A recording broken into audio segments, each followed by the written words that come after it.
மாவட்ட செயலாளர் மதி மேல தவறுன்னு சொன்னா அப்புறம் எதுக்கு முதலமைச்சர்னு ஒருத்தர் இருக்கீங்க? ஒரு இன்டெலிஜென்ஸ் எது இருக்கு? ஆதவர்ஜனா சாப்பிட்டாரா தூங்குறாரா பாக்குறதுக்கா, இல்ல தலைவர் வீட்டு விட்டு வெளியே வந்தாரா பாக்குறதுக்கா இன்டெலிஜென்ஸ் இருக்கு? ஒட்டுமொத்த காவல்துறையும் செயல் இழந்திருக்கு இன்னைக்கு. அதுல ஒருத்தர் நமக்கு அட்வைஸ் சொல்றாங்க, கரூர் மோசமான ஏரியான்னு உங்களுக்கு தெரியாதா? அந்த செந்தில் பாலாஜி ஒரு ரவுடி பையன் உங்களுக்கு தெரியாதா?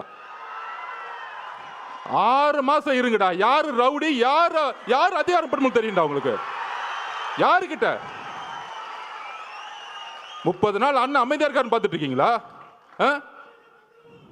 அந்த எண்ணத்துக்கு நான் ஒரு பதில் சொல்றேன்.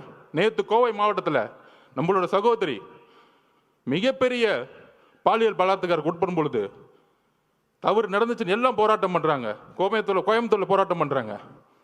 அதுக்கு உடனே திமுக ஆதரவாளர்கள், அந்த பொண்ணு ஏன் 11 மணிக்கு அங்க போச்சு? அறிவு இல்லையாடா திமுக காரங்களுக்குலாம்? அறிவு இல்லை? நீங்க எல்லாம் பெண் குழந்தைங்க பெற்றிருக்கீங்களா இல்லையா? உங்களுக்கு அறிவு இருக்கா இல்லையா? பெண்ணும் ஆணும் எங்க வேணாலும் போகணுங்கிற சுதந்திரம் இருக்கக்கூடிய தமிழ்நாடு தலைவர் வந்த பிறகு மாத்து வர்றா.